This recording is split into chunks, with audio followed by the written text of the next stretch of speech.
नमस्कार मंडळी, चला भारताचं सौंदर्य आणि वैभव बघायला आज आपण आलेलो आहोत सासवड आणि बोपदेव घाट यांच्या मध्यभागी असलेल्या त्र्यंबकेश्वर नावाच्या ऐतिहासिक मंदिराला दर्शन घ्यायला। हे पण महादेवाचंच मंदिर आहे। आतापर्यंत आपण आपल्या चॅनलवरती अनेक महादेवाची मंदिरं बघितलेली आहेत। हे पण महादेवाचंच मंदिर आहे। यापूर्वीची आपली दाखवलेली प्राचीन मंदिरं जर आपण बघितली नसतील तर कृपया आपल्या चॅनलवर जाऊन प्लेलिस्टमध्ये जा आणि प्लेलिस्टमध्ये प्राचीन मंदिरे नावाची आपली एक प्लेलिस्ट आहे। त्या प्लेलिस्टमध्ये जर गेलात तर तुम्हाला अनेक प्राचीन मंदिरं आणि ऐतिहासिक मंदिरं व तीर्थक्षेत्र आपल्याला त्या प्लेलिस्टमध्ये बघायला मिळतील। त्यामुळे त्या प्लेलिस्टचा अवश्य लाभ घ्या ही विनंती आहे। आणि आता आपण त्र्यंबकेश्वराच्या दर्शनाला जाऊयात, जे ऐतिहासिक मंदिर आहे। चला, मंदिराच्या समोरनं हा ओढा वाहतो आणि त्याच्या उजव्या बाजूलाच हे मुख्य मंदिर आहे।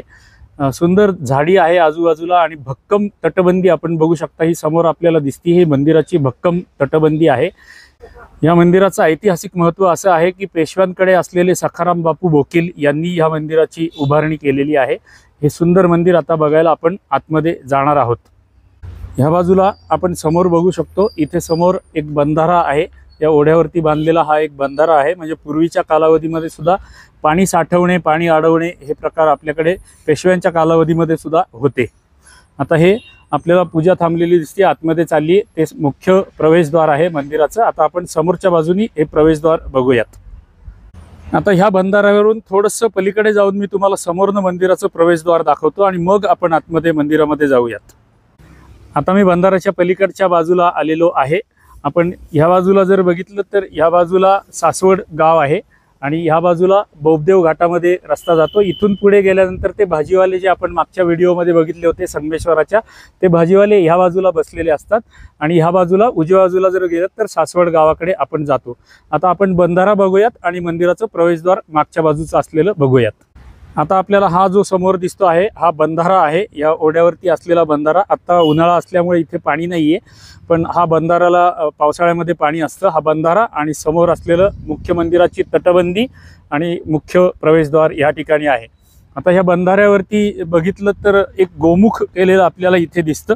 हे गोमुख या बंधाऱ्यावरती का केलेलं आहे मलाही समजलं नाही। तुमच्यापैकी कोणाला जर या गोमुखाचं महत्त्व किंवा कारण माहिती असेल तर कृपया कॉमेंटमध्ये लिहा, ही आपल्याला विनंती आहे। गोमुख या ठिकाणी केलेलं आहे आणि इथून तीर्थ जाण्यासाठी एक वाट सुद्धा बनवलेली आहे, पण याचं नेमकं रिलेव्हन्स काय आहे किंवा महत्त्व काय आहे हे इथे समजत नाहीये। आता आपण या पायऱ्या चढून समोर जायचं असतं। पूर्वीच्या कालावधीमध्ये म्हणजे पेशव्यांच्या कालावधीमध्ये हे मुख्य प्रवेशद्वार आहे, त्यामुळे ह्या बाजूनी प्रवेश असावा। आता आम्ही त्या बाजूनी आलेलो आहोत। आमची ऐरावती त्या बाजूला समोर लावलेली आहे आणि इथून आम्ही आतमध्ये आलेलो आहोत। आता आपण या प्रवेशद्वारातून आतमध्ये जाणार आहोत। पायऱ्या चढून वर आल्यावर आपण समोर बघू शकता, समोर आपली ऐरावती उभी केलेली आहे आणि हे प्रवेशद्वार जिथून आपल्याला आत जायचं आहे। प्रवेशद्वाराच्या डाव्या बाजूला आपण जर बघितलं तर इथे एक विरगळ ठेवलेलं आपल्याला दिसतंय। विरगळामध्ये नेहमीप्रमाणे वरच्या स्तरावरती महादेवाची पिंड आहे आणि ते जोडपं महादेवाची भक्ती म्हणजे कैलासाचं प्रतीक म्हणून हे जोडपं इथे महादेवाची भक्ती करताना दाखवलेलं असतं। कारण जो वीरगतीला प्राप्त होतो तो थेट कैलासाला जातो अशी श्रद्धा असल्यामुळे या विरगळांवरती महादेव आपल्याला दिसतो। त्याच्या खाली असलेलं त्याचं कुटुंब दिसतं। काही ठिकाणी आपल्याला त्यांचे पाळीव प्राणी आपल्याला दिसतात। वेगवेगळ्या विरगळांवरती आपल्याला वेगवेगळे प्रकार कोरलेले दिसतात, पण साधारणपणे ही महादेवाची पिंड आणि जोडपं सगळीकडे कॉमन असतं। काही ठिकाणी लढाई दाखवलेली असते, काही ठिकाणी पाळीव प्राणी आणि पाळीव प्राण्यांचं रक्षण करणारे त्यांचे कुटुंबीय म्हणजे घरच्या स्त्रिया सुद्धा पाळीव प्राण्यांचं रक्षण करताना आपल्याला या विरगळांमध्ये दाखवलेले दिसतात। हे विरगळ सहज जाताना आतमध्ये दिसलं म्हणून तुम्हाला दाखवलं। आता आपण मंदिरामध्ये जाऊयात या प्रवेशद्वारामधून। आता आपण प्रवेशद्वाराच्या समोर असलेल्या 4 पायऱ्या बघत आहोत आणि पायऱ्यांवरती समोर असलेलं प्रवेशद्वारावरती आपण मध्यभागी बघू शकता, इथे ललाट बिंब आहे, वरती ओम नमः शिवाय लिहिलेलं आहे। हे तटबंदीचं प्रवेशद्वारावरती असलेलं ललाटबिंब आणि त्यामध्ये असलेली श्री गणेशाची मूर्ती आता आपण बघत आहोत। या प्रवेशद्वार फार उंच नाहीये, 6 फूट उंचीचं प्रवेशद्वार आहे। याला असलेला पूर्वीचा लाकडी दरवाजा अजूनही चांगल्या अवस्थेमध्ये शिल्लक आहे। आपण लाकडी दरवाजा हा बघू शकता। पेशवेकालीन मंदिर आहे, त्यामुळे पेशवेकालीन दरवाजा आपल्याला बघायला मिळतो। जसं आपण प्रवेशद्वारातून आतमध्ये प्रवेश करतो तसं समोर आपल्याला मुख्य नंदी मंडप दिसतो। प्रवेशद्वारातून आतमध्ये आल्या आल्या डाव्या हाताला आपल्याला सुंदर दीपमाळ दिसते आणि ही दीपमाळ मध्ये झाड आहे, पण पलीकडे जाऊन मी तुम्हाला पुन्हा एकदा दाखवेन. ही दीपमाळ आहे. डाव्या हाताला ध्वज लावलेला दिसतोय त्या मंदिराच्या कळसावरती, आणि ह्या बाजूला एक हनुमानाचं मंदिर आहे, ते समोरनं मी तुम्हाला दाखवतो. आता जो आपण मारुती बघत आहोत, हा मारुती दक्षिणमुखी मारुती आहे. त्या मंदिरात प्रवेश केल्या केल्याच डाव्या हाताला आपल्याला हे मारुतीचं मंदिर दिसतं, आणि दक्षिणमुखी मारुतीचं दर्शन आपण येथून घेऊ शकता. दक्षिणमुखी मारुती. मारुतीच्या मंदिराच्या समोर असलेली दीपमाळ आणि दीपमाळेचा हा चौथरा, चौथऱ्यावरती असलेली फुलं आपल्याला कोरलेली दिसतात. मी तुम्हाला जवळनं दाखवतोय खालची फुलं कोरलेली. ही दीपमाळ खालपासून वरपर्यंत मी तुम्हाला दाखवतो आहे. पेशव्यांच्या कालावधीमधील मंदिर असल्यामुळे इथे दीपमाळ आहे. दीपमाळेवरील दीप ठेवायची जी जागा असते त्याच्यावर केलेलं हे नक्षीकाम बघा. असं प्रत्येक ठिकाणी केलेलं नक्षीकाम आपल्याला इथे, सुंदर कोरीव काम आपल्याला इथे बघायला मिळतं. हे अगदी साधं वाटतं बघायला, पण हे सुद्धा अशा प्रकारचं काम करायला सुद्धा खूप कष्ट करावे लागतात, जे आपल्या पूर्वजांनी आपल्यासाठी करून ठेवलेले आहेत. या दीपमाळेच्या डाव्या हातालाच आणखी एक महादेवाचं मंदिर इथे आहे. या महादेवाच्या मंदिराच्या समोर हा सुंदर नंदी आहे, जो आता आपल्याला स्क्रीनवर दिसतो आहे. या नंदीवरती सुद्धा सुंदर नक्षीकाम केलेलं आपल्याला दिसतं. आता सासवड परिसरातीलच जी मंदिरं आपण बघितली होती, चांगावटेश्वर, संगमेश्वर, त्यानंतर थोडंसं पलीकडचं जेजुरीच्या इथलं लोणी भापकर, या सगळीकडे आपल्याला नंदी तर दिसले होतेच, पण विशेषतः या नंदीवरती असलेलं नक्षीकाम आपल्याला इथे बघायला मिळतं, जे अन्य मंदिरांमध्ये सुद्धा आपण बघितलं होतं. नंदीला घातलेली झूल जी आहे किंवा घंटांची माळ जी आहे, त्याच्यामध्ये सेम आकाराच्या, समान आकाराच्या एवढ्या साऱ्या घंटा कोरलेल्या आपल्याला दिसतात. त्याच्या गळ्यामध्ये असलेली दोरी, इथे समोर घंटा असते त्याची ही दोरी आहे. दोरीच्या मागच्या बाजूला असलेली गाठ आधी आपण एका मंदिरामध्ये बघितलेली होती, ती गाठ सुद्धा इतक्या सुंदर पद्धतीने कोरलेली आपल्याला दिसते. ह्या नंदीवरती सुद्धा सुंदर नक्षीकाम आहे. आधी आपण या बाहेरच्या महादेवाच्या मंदिराचं दर्शन घेऊयात आणि मग आतमधल्या मुख्य मंदिराकडे जाऊयात. हे समोर बाहेरचं महादेवाचं मंदिर आहे. ओम त्र्यंबकं यजामहे सुगंधिं पुष्टिवर्धनम् उर्वारुकमिव बन्धनान् मृत्योर्मुक्षीयमामृतात्. ओम तत्पुरुषाय विद्महे महादेवाय धीमहि तन्नो रुद्रः प्रचोदयात्. ओम नमः शिवाय, ओम नमः शिवाय, ओम नमः शिवाय. आता आपण नंदी मंडपामध्ये प्रवेश करूयात. मुख्य नंदी इथे समोर आहे. आता आपण नंदी मंडपामध्ये प्रवेश करत आहोत आणि हा भव्य नंदी आपल्याला समोर दिसतो. अखंड एका शिळेमध्ये कोरलेला हा नंदी आहे. आपण ह्या नंदीच्या आकारमानाकडे बघूनच कल्पना करू शकता की हा नंदी केवढा मोठा आहे आणि एवढ्या मोठ्या आकाराची शिळा इथे आणली असेल. एवढ्या मोठ्या शिळेवरती एक नंदी कोरायचा आहे, त्या नंदीवरती हे सुंदर नक्षीकाम करायचं आहे. एकही चूक करायला वाव नाहीये. एक जरी चूक झाली तरी एवढी मोठी नंदीची शिळा वाया जाणार आहे. म्हणजे किती काळजीने हे नक्षीकाम करावं लागत असेल याचा विचार आपण करू शकता. ह्याही नंदीच्या गळ्यामध्ये सुंदर घुंगरं घातलेली आहेत. इथे घुंगरं दिसत आहेत आपल्याला. साखळ्यांच्या किंवा दोऱ्यांचे प्रकार इथे आपल्याला दिसतात. 4 प्रकार आहेत. आणि समोरनं नंदी अशा प्रकारे दिसतो. नंदीच्या कपाळावरती सुद्धा सुंदर नक्षीकाम केलेलं आहे. नंदीचं नाक सुद्धा आतल्या बाजूनी, म्हणजे डिक्टो नंदी म्हणजे नंदीच, इतकं सुंदर नक्षीकाम या नंदीवरती केलेलं आपल्याला दिसतं. या नंदीची एक विशेषता आहे, या नंदीच्या पाठीवरती 2 नाग दाखवलेले आहेत. हे 2 नाग आपण बघू शकता. हे नागाचा खालचा वेटोळा आहे. हे 2 नाग हे इथल्या नंदीचं वैशिष्ट्य आहे. याही नंदीच्या गळ्यामध्ये घंटांची माळ घातलेली आपल्याला दिसते. आता आपण मुख्य मंदिरामध्ये जाऊयात. मुख्य मंदिरामध्ये म्हणजे सभामंडपामध्ये आपण जाऊयात. समोर जे आपल्याला दिसतंय ते सभामंडपाचं प्रवेशद्वार आहे. त्याच्या वरच्या बाजूला इथे सुंदर नक्षीकाम केलेलं दिसतंय. त्याच्या वरच्या बाजूला झुमरांसारखा आकार, मंदिराची जी वरचा स्तर आहे दगडांचा, तो झुमरासारखा आकार आपल्याला केलेला दिसतो. आणि या प्रवेशद्वाराच्या वरती सुंदर नक्षीकाम, 3 कळस इथे केलेले आहेत. आणि ललाटबिंबामध्ये नेहमीप्रमाणे इथे आपल्याला गणपतीची मूर्ती दिसते, जिचं आपण आता दर्शन घेत आहोत. ओम श्री गणेशाय नमः. या प्रवेशद्वारातून आपण सभामंडपामध्ये प्रवेश करतो आहोत.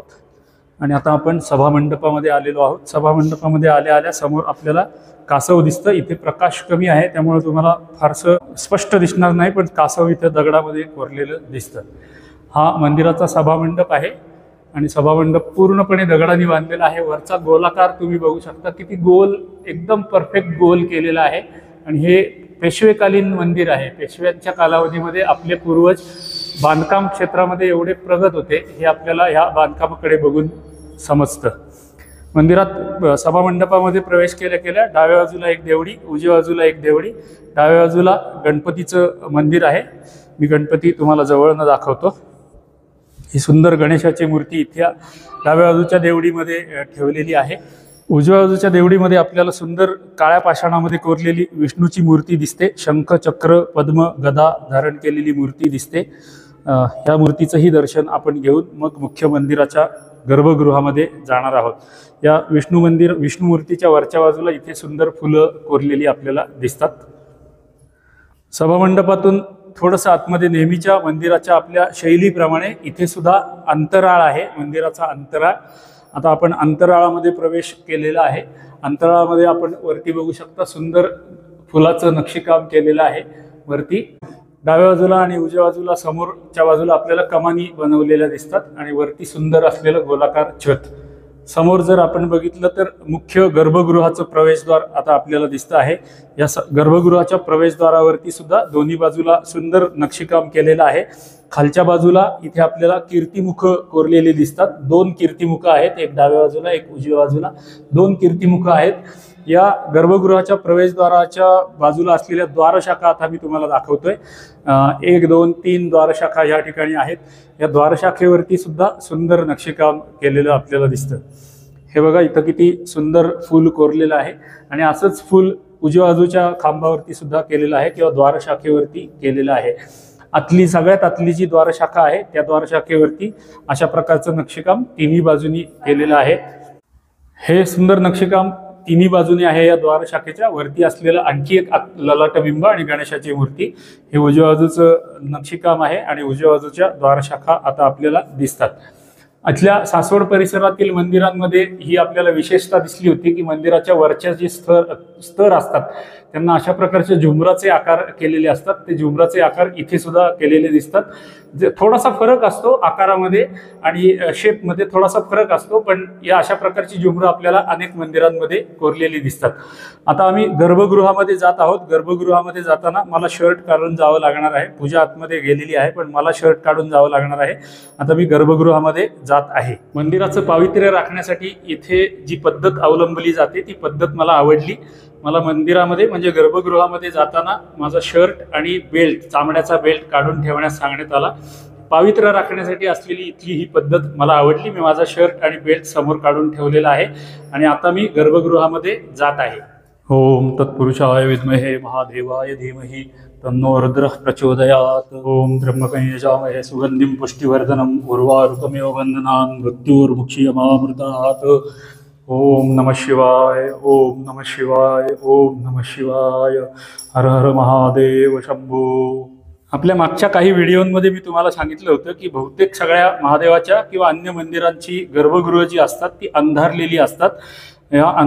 गर्भगृहामध्ये अंधार असण्यामागची संकल्पना मी तुम्हाला सांगितली होती की गर्भगृहामध्ये जेव्हा आपण जातो आणि दर्शन घेऊन जेव्हा बाहेर येतो त्यावेळेला आपला पुनर्जन्म होतो असं समजलं जातं आणि जिथे जन्म होतो नवीन आपला तिथे अंधार असला पाहिजे, म्हणून गर्भगृह बहुतेक अंधारी असतात. आणि परमेश्वराच्या कृपेने गर्भगृहामध्ये प्रवेश करत असतानाच मुख्य लाईट गेली आणि इन्व्हर्टरवरती छोटासा दिवा चालू आहे, त्यामुळे थोडासा प्रकाश कमी झाला, पण तरी सुद्धा आपल्याला महादेवाचं सुंदर दर्शन घडत आहे. आपणही हे दर्शन आमच्याबरोबर घेऊ शकता. ओम नमः शिवाय, ओम नमः शिवाय, ओम नमः शिवाय. हर हर महादेव शंभो. गर्भगृहामध्ये डाव्या बाजूला एक देवडी आहे आणि मागच्या बाजूला असलेली गौरी आपल्याला दिसते. म्हणजे गौरी आणि शंकर इथेही आपल्याला बघायला मिळतात, जे आपण मागच्या मंदिरामध्ये बघितले होते नारायणेश्वराच्या मंदिरामध्ये, तसेच गौरी आणि शंकर इथे आहेत. आता लाईट मोठा आलेला आहे, तुम्हाला अजून पुन्हा एकदा मी शंकराचं दर्शन, महादेवाचं दर्शन जवळनं देतो. ओम नमः शिवाय. हर हर महादेव शंभो. आता ह्या त्र्यंबकेश्वराचं दर्शन घेऊन गर्भगृहातून आम्ही बाहेर आलेलो आहोत आणि आता मंदिर तुम्हाला बाहेरून थोडंसं दाखवतो. मंदिरातून उजव्या बाजूने बाहेर आल्यावर आपल्याला मागच्या बाजूला हे दत्ताचं मंदिर दिसतं. मागच्या बाजूला असलेली तटबंदी आणि त्याच्यामध्ये असलेल्या देवड्या आपल्याला दिसतात.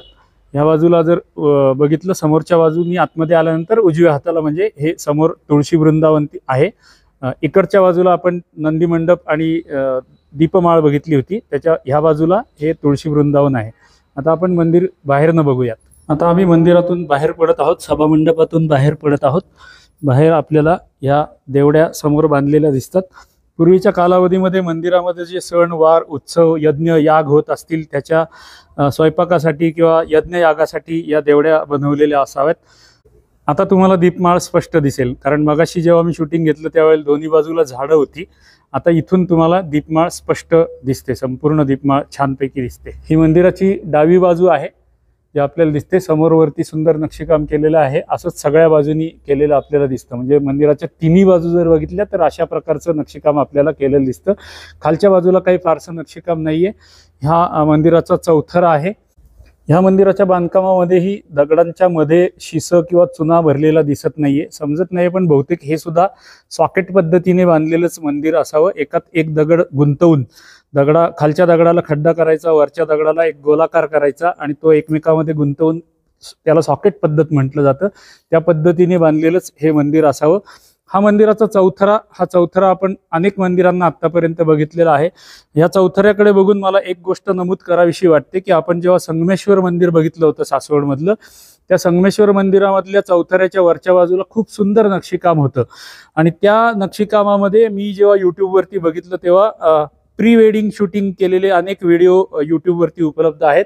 या चौथऱ्यावरती म्हणजे त्या मंदिराच्या अशा चौथऱ्यावरती इथे उभं राहून प्री वेडिंग शूटिंग केलं जातं। एकमेकांच्या गळ्यात गळे घालून शूटिंग केलं जातं आणि ते यूट्यूबवरती अपलोड केलं जातं। माझ्या मते ही पद्धत चुकीची आहे। प्री वेडिंग तुम्ही करा, पण बाहेरच्या भागांमध्ये कुठेही करा, पण मंदिरांमध्ये प्री वेडिंग करणं चुकीचं आहे असं मला वाटतं। तुमचं मत याबद्दलचं काय आहे ते कृपया कॉमेंटमध्ये कळवा।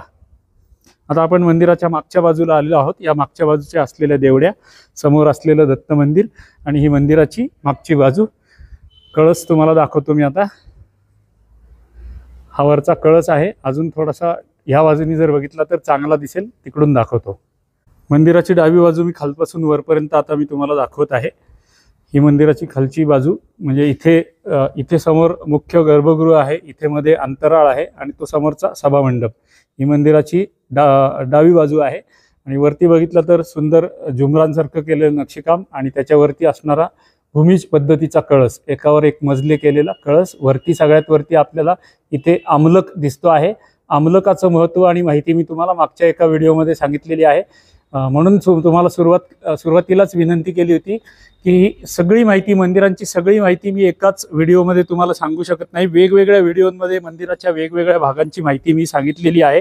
अशा प्रकारची माहिती सांगण्यासाठी आजकाल अनेक ऑनलाईन क्लासेस घेतले जातात। तुमच्यापर्यंत सुद्धा अशा काही जाहिराती आल्या असतील की मंदिर शास्त्र किंवा मंदिर बघावे कसे याचे क्लासेस घेतले जातात आणि त्याच्यासाठी 5-5 हजार रुपये फी घेतली जाते आजकाल। पण आमच्या चॅनलवरती आम्ही हे सगळं आपल्याला मोफत दाखवत आहोत। फक्त आपल्याला एवढीच विनंती आहे की आमचे व्हिडिओ जास्तीत जास्त लोकांपर्यंत पोहोचवा, म्हणजे ही सुंदर मंदिरं अनेक लोकांपर्यंत पोहोचतील। आणि व्हिडिओ आवडले तर एक छोटीशी कॉमेंट नक्की करत जा, आपल्या कॉमेंटचा आम्हाला खूप उपयोग होतो। आता इथे आपण बघू शकतो गोमुख केलेलं आपल्याला दिसतं। गोमुख आणि मकरमुख याच्यामधला फरक सुद्धा मी मागच्या एका व्हिडिओमध्ये सांगितलेला होता। रुक्मिणी मंदिराचा जो आपला व्हिडिओ होता त्याच्यामध्ये मी तुम्हाला गोमुख आणि मकरमुख यातला फरक सांगितलेला होता। तुम्ही रुक्मिणी मंदिराचा व्हिडिओ त्याच प्लेलिस्टमध्ये, प्राचीन मंदिरे नावाच्या प्लेलिस्टमध्ये जाऊन बघू शकता। त्याच्यामध्ये तुम्हाला हे गोमुख आणि मकरमुख यातला फरक समजेल। ही मंदिराची उजवी बाजू आहे। आता इथून पुढे प्रदक्षिणा घालायची नसते म्हणून आम्ही परत उलटे जात आहोत। मंदिराच्या मागच्या उजव्या कोपऱ्यात असलेलं हे दत्त मंदिर आता आपण बघत आहोत। दत्ताचं जवळून दर्शन आपण घेऊया। खाली एक यज्ञकुंड केलेलं दिसतंय आणि समोर असलेला श्री दत्तांच्या बाजूलाच हे औदुंबराचं झाड आहे जे आपल्याला दिसतंय आता स्क्रीनवरती, आणि त्याच्या बाजूला असलेलं हे चाफ्याचं झाड आहे। खूप झाडी आहे, म्हणजे आता उन्हाळ्याचा जवळपास सीझन आहे, थंडी अजून आलेली नाहीये, तरी सुद्धा इथे खूप थंडगार वाटतंय। असं सुंदर वातावरण या मंदिरामध्ये आपल्याला बघायला मिळतं। मंदिराची उजवी बाजू आणि उजव्या बाजूचं मंदिराचं प्रांगण आता आपण बघत आहोत। हे तुळशी वृंदावन मगाशी पलीकडच्या बाजूने मी तुम्हाला दाखवलं होतं। आता समोरच्या बाजूनी तुळशी वृंदावन, त्याच्या समोर असलेली महादेवाची पिंड, इथे एक त्रिशूळ केलेला आहे, डाव्या बाजूला असलेला नंदी मंडप आणि सभोवताली असलेली हिरवीगार झाडी आणि प्रसन्न वातावरण मी तुम्हाला आता दाखवत आहे। आता आपलं हे मंदिर बघून झालेलं आहे। आता आपण मंदिरातून बाहेर पडणार आहोत। तत्पूर्वी तर मंडळी, पुण्यापासून अवघ्या 40 किलोमीटरवर अंतरावर असलेलं सासवड आणि बोबदेव यांच्यामधलं हे सुंदर त्र्यंबकेश्वराचं मंदिर आपण आता बघितलं, ज्याला प्रति त्र्यंबकेश्वर म्हटलं जातं. हे मंदिर आतून बाहेरून आपण बघितलं.